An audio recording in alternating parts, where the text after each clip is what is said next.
You need to create configuration items for the settings you need to monitor. One way to create a registry or file system configuration item is to use the Gold Master feature.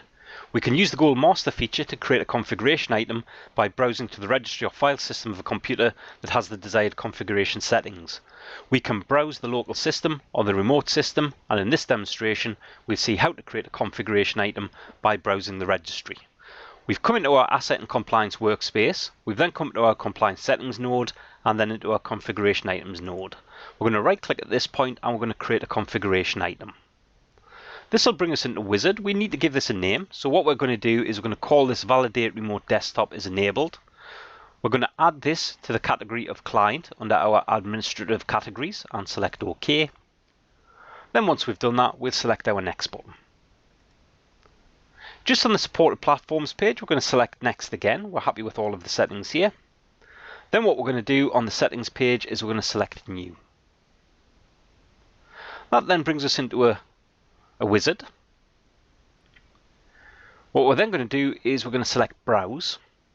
And what we're going to do here is we're not actually going to browse my computer, which is my local machine. What I want to do here is I do actually want to connect through to LON DC1. So we'll type in LON-DC1. Once we've done that, we'll select Connect. And that connects us through the registry on LON DC1. So let's expand up the registry. We'll go for Local Machine. We'll go for System. And what we want to do here is we want to go for Current Control Set. Within Current Control Set, what we want to do is go to Control. And then finally what we want to do below Control is we just want to find the Terminal Services section. So we'll scroll this down. And we're looking for Terminal Services. We'll go to the terminal server, and what we're looking for here is we can see that deny TS connections is set to 0. So in this case here, what this means is that remote desktop is enabled. If this was set to 1, remote desktop would not be enabled. So what we're going to do at this point here is we're going to say that we're going to select the rule that defines a compliance for the selected registry key, and the selected registry key must exist on these client devices.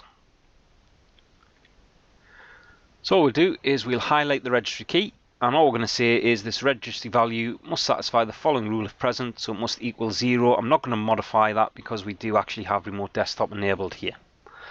Once we're happy with this, we'll select OK. Then all we'll do is we'll select OK again. Then we'll select our Next button. That brings us to our compliance rules. Then all we'll do is we'll just highlight the rule. Once we highlight the rule, we'll just select Edit. And then what we want to do here is we just want to have a look at specify the rules to define compliance conditions for this setting.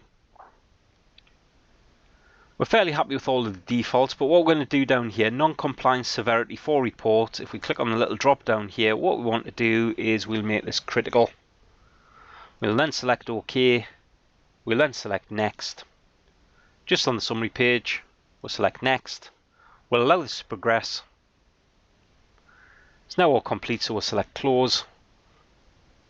And that's the end of this demonstration of creating a configuration item that allows us to validate remote desktop is enabled on our remote devices. Thank you.